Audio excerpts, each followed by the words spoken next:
हर खबर पर होगी आपकी पकड़। डाउनलोड कीजिए एबीपी लाइव ऐप।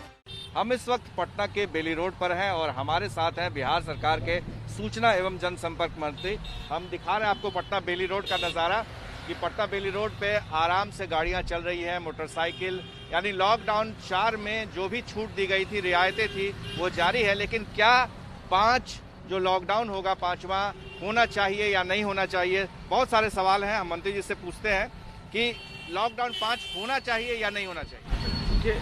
केंद्र सरकार राष्ट्रीय खतरे का एहसास करके नीतियों को तय करती है और बिहार के माननीय मुख्यमंत्री खास करके आपदा के समय और कोविड-19 का जब दौर शुरू हुआ, प्रतिदिन ग्राउंड लेवल पर समीक्षा करके नीतियों को तय करते हैं। तो जब केंद्र सरकार के द्वारा इस मामले में मंतव्य आएगा तो राज्य सरकार भी अपना मंतव्य इस दिशा में जो ग्राउंड रियलिटी उसके आधार पर हम तय करेंगे। लेकिन सवाल ये उठता है कि अगर लॉकडाउन 5 हो तो कैसा होना चाहिए। देखिए, बिहार में जो स्वस्थ होने का दर है वह भी हमारा 30.49% है। रिकवरी रेट अच्छा है।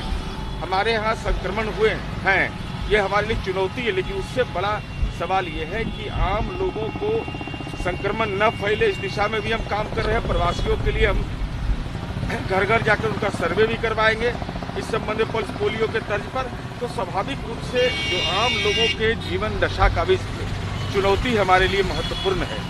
तो हमारा आम लोगों का काम भी होता रहे, लोगों को परेशानी न हो, इस दिशा में एक समन्वित रूप से नीति पर हम लोग काम कर रहे हैं। ये जिस तरह से प्रवासी मजदूर आते जा रहे हैं, उनकी संख्या बढ़ती जा रही है, क्वारंटीन सेंटर में आप रख रहे हैं, तो क्या लगता है कि सख्ती से पालन हो पाएगा? बिल्कुल। देखिए, इच्छा शक्ति का सवाल है। बिहार के बारे में कहा जाता था कि आमतौर पर 12 करोड़ जनसंख्या है। अब समझिए कि 10,40,88,88,897 व्यक्तियों का पल्स पोलियो की तरफ हम लोगों ने स्क्रीनिंग करा लिया।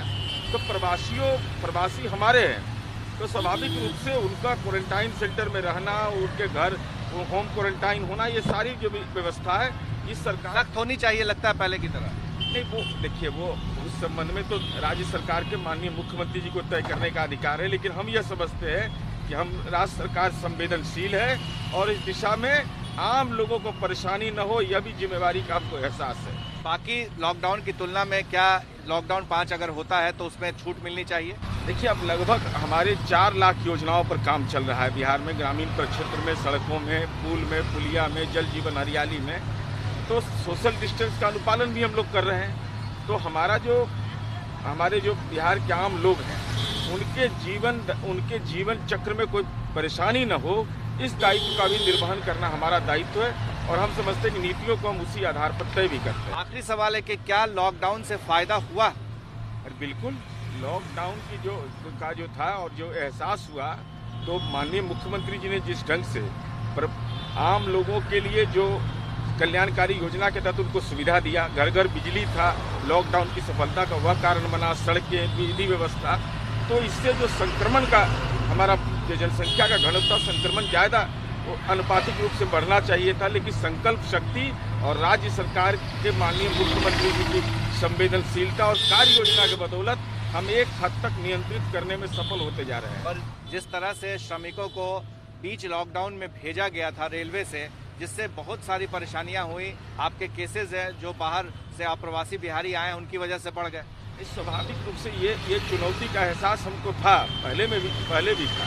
लेकिन महत्वपूर्ण विषय हमारे लिए था जो प्रवासी हैं। अब तो हम उनके संक्रमण से मुक्त कराने का भी अभियान चला रहे हैं और वो बिहार से बाहर न जाएं, बिहार में ही उनको हम जिम्मेवारी दें, बिहार के विकास में उनका योगदान दें। अब तो उस रोड मैप पर हम आगे बढ़ चुके हैं।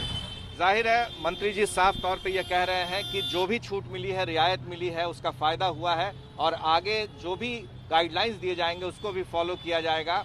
लेकिन सबसे बड़ा सवाल ये है कि 30 तारीख तक श्रमिक स्पेशल आएगा ही। ऐसे में मजदूर आएंगे, फिर उन्हें क्वारंटीन सेंटर में रखना होगा। तो क्या लॉकडाउन को पहले की तरह सख्ती से पालन कराना संभव हो पाएगा? ये बड़ा सवाल है। हमारे सहयोगी शैलेश के साथ प्रकाश कुमार, एबीपी न्यूज, पटना। ये है एबीपी न्यूज, आपको रखे आगे।